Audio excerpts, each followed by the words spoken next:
Simplest diet for fighting belly fat, cutting calories. The most straightforward way that anyone can fight belly fat is to simply eat fewer calories than they burn. This is what is called maintaining a caloric deficit, and it basically means that the body needs to burn fat in order to get the energy it needs. The body is constantly burning energy, not only to allow it to engage in various activities such as walking, jogging, or thinking, but also to allow it to simply stay alive. That is to say, that you need to burn energy for the most fundamental of human bodily functions, such as blinking and breathing. If you are constantly eating, then you are constantly supplying your body with the sugar that it needs. This will remain in the blood until the body is able to use it to power whichever movements are necessary.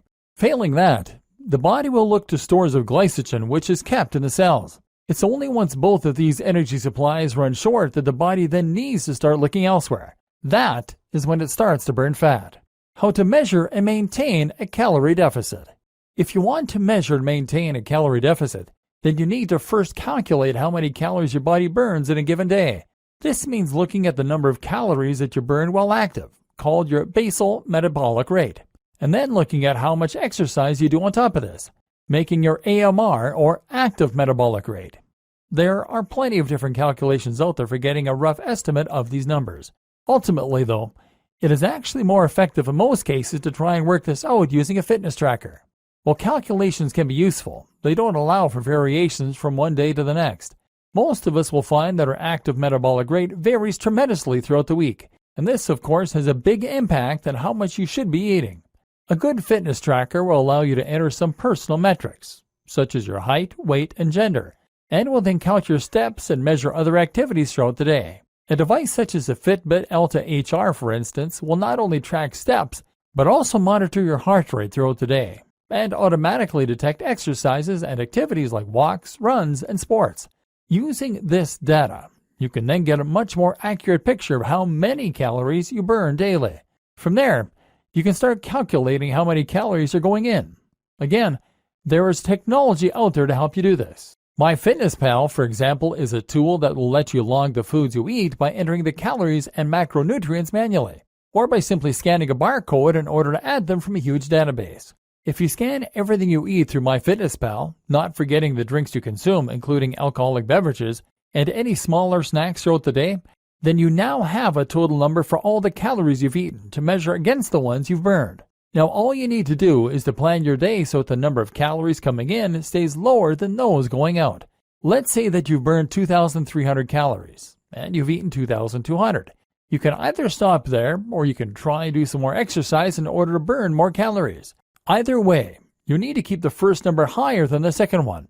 If you can do that, then you will burn fat. It's that simple, and it has to work, because there's no other source of energy for your body to get fuel from. Maintain a constant caloric deficit of around 200 to 300, and you'll slowly lose more and more fat. Remember, slow and steady wins the race. Except, it's not really that simple, is it?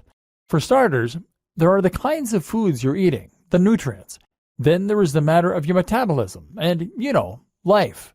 Maintaining a caloric deficit seems simple and flawless on paper, but in practice, it is too simplistic.